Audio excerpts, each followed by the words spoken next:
6 months left. Better get the weather check, hadn't we? Laura, I don't think can give us 6 months ahead, but what about the next couple of days, Laura?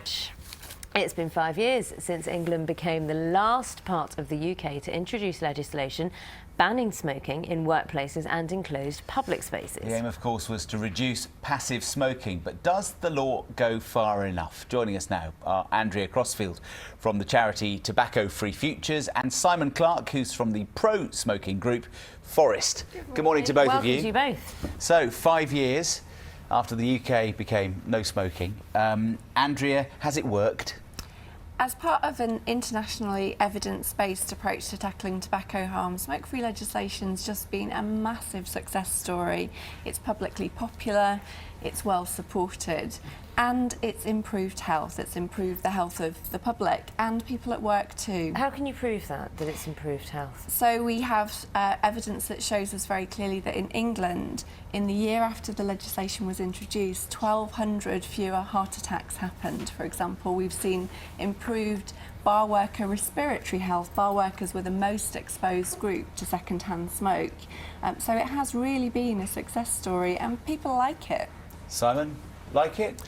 Well, there's still a lot of people who don't like it. And I think they have a right to have their opinions heard. I mean, clearly there's been a very high compliance rate, but that's because the penalties were so high.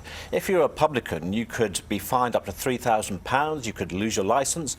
There was a publican in the Bolton area who ended up in jail because he allowed people to smoke in his pub. And the point about health, I'm afraid there is no evidence it's had a great impact on the health of this nation.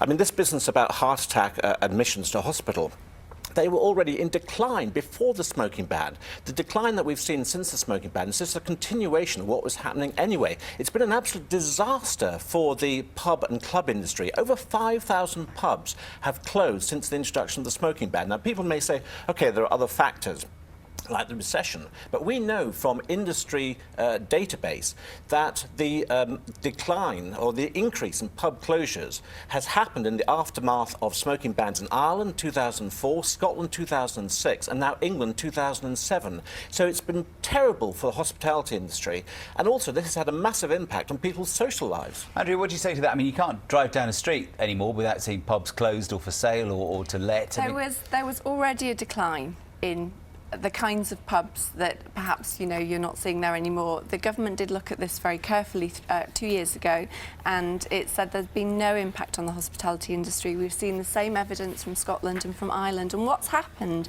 is that yes, some pubs have closed and other pubs have opened. Pubs have changed. It's not necessarily a place where you go to smoke and drink. It's somewhere that you go to be with your family. I'm sorry. Look, David Hockney is one of our great supporters. David Hockney has made the point, a pub isn't a health club, for heaven's sake. No, they should be places of adult entertainment. I'm fine, have family pubs, but let adults who want to socialise with other adults. Wetherspoons is a pub that, was a little concerned about the smoking ban.